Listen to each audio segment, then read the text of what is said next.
All right, for more on the media reaction to all of this, we'll turn now to investigative journalist Ben Swann. All right, Ben, before we start, let me read you a tweet from Jeffrey Toobin, a senior legal analyst over at CNN. He said this, quote, "Happy people don't obstruct justice. Trump's frustration at leaks and investigation are evidence of guilt, not innocence." All right, Ben. Is this pretty indicative of... That's nonsense. Yeah, I mean, but this is kind of indicative, right, of where mainstream media is today, that the best evidence they have of obstruction is that Trump was, frustrated about being investigated? Right. Well, one thing that a lot of media took exception to was the fact that Bill Barr, during that news conference this morning, essentially said that Trump was frustrated with these leaks and that his frustration was part of the way that he was reacting to these things.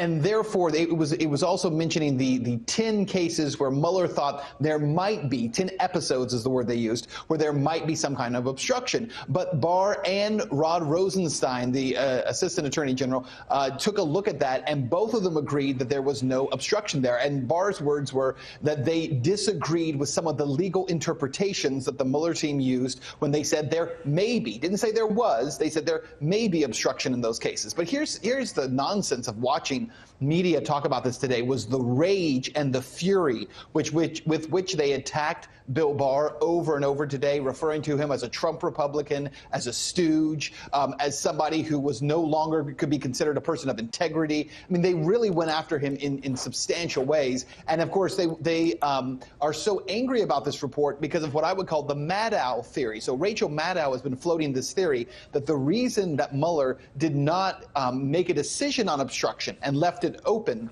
was because of the longstanding precedent to not prosecute a sitting president. And so Mueller was actually leaving it open so that when Trump comes out of office, he's going to go on trial and he's going to go to prison. This is the stuff they've been saying on MSNBC. And so they're frustrated also because Barr said there was no obstruction and that he and Rosenstein agreed on that. And because of that, they feel like he's closing the door on, again, the Maddow theory that Trump would eventually go to prison after he's out of office. Yeah, Ben, and we've seen just from Dan's reporting there, the tweets coming from Capitol Hill with Nadler and Schiff. Now they're implying that even Bob Mueller is an evildoer, basically, colluding with trying to cover things up for Trump. And you and I predicted this when the summary report came out just 2 weeks ago. And here it is. It's happening. They are dragging Bob Mueller through the mud when, a month prior, he was the savior. That's right. And Bob Mueller would be a fool to go and testify in front of Congress. And the reason he would be a fool is because he's already put out his report. He's done his work. And by going public and sitting in front of Congress, what's going to happen now is the exact same thing, the demonization that's taking place right now over Bill Barr. The way that he's being referred to, the way he's being talked about is the exact same thing that Mueller will go through if he does not serve up and offer up to the media elite in this country and to the Democratic left in Congress, if he does not give them what they're looking for, and they will savage him. So he should stay away from it. And one other thing also, when watching some of these reports that came out today and the way media reacted to them, watching MSNBC, which is just, they were frothing at the mouth, CNN frothing at the mouth, but they are so desperate to keep this story alive in some way that I actually heard analysts saying, Barr kept using the term collusion, no collusion, no collusion.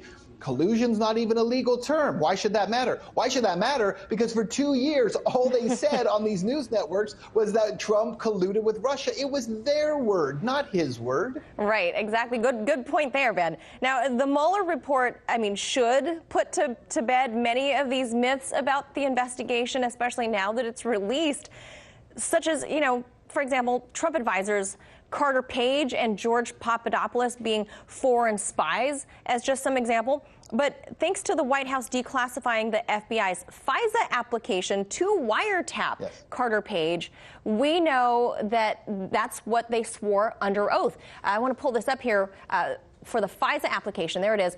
The FBI believes that Carter Page has been collaborating and conspiring with the Russian government.